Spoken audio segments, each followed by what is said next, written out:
इस प्रकार नई कर व्यवस्था में 7 लाख रुपए तक आय वाले व्यक्तियों को कोई कर भुगतान नहीं करना होगा।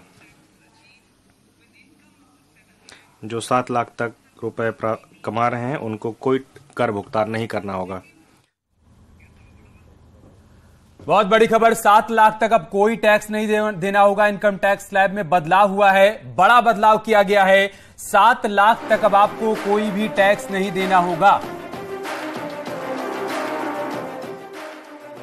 और कर की सीमा को बढ़ाकर 3 लाख करते हुए इस व्यवस्था में कर संरचना को बदलने का प्रस्ताव करती हूं।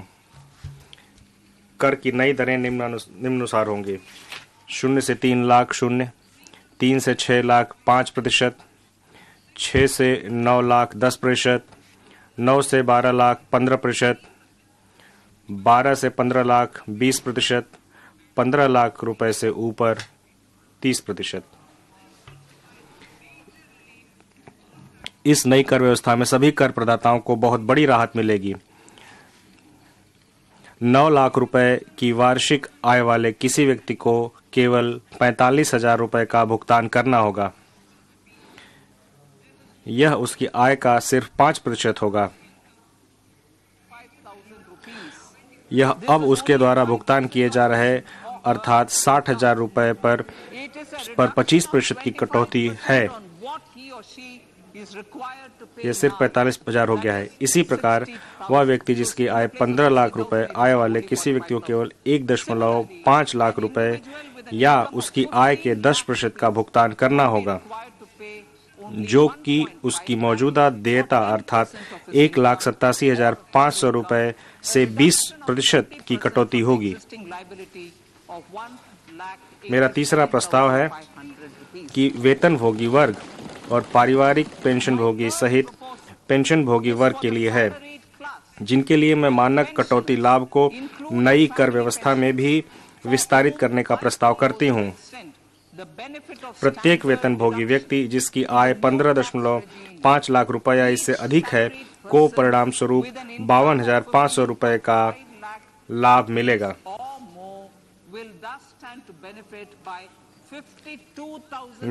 मेरी चौथी घोषणा हमारे देश की अधिकतम कर दर जो कि 42.74% है से संबंधित है। यह विश्व में सबसे अधिक कर दरों में से एक है।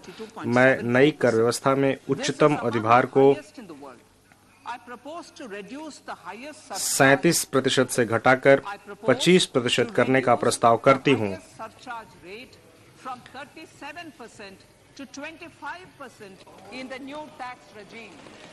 इसके परिणाम स्वरूप अधिकतम कर दर घटकर 39%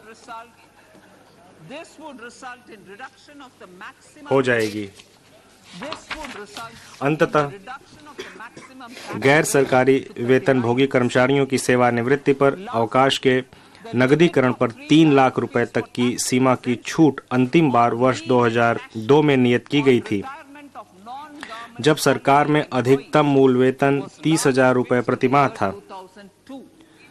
सरकारी वेतन वृद्धि के अनुरूप मैं इस सीमा को बढ़ाकर 25 लाख रुपए करने का प्रस्ताव करती हूँ।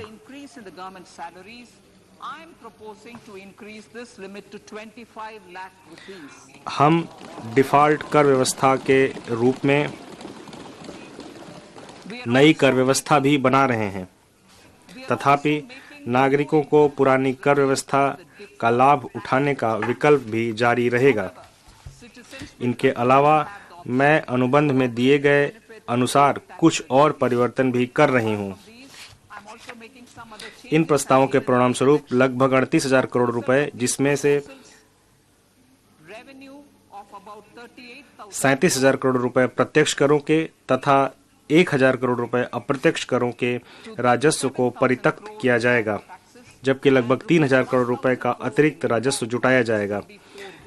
इस प्रकार कुल वार्षिक परित्यक्त राजस्व लगभग 35,000 करोड़ होगा।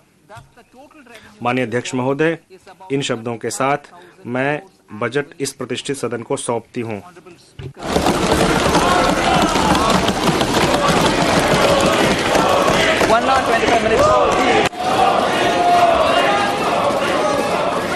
Item number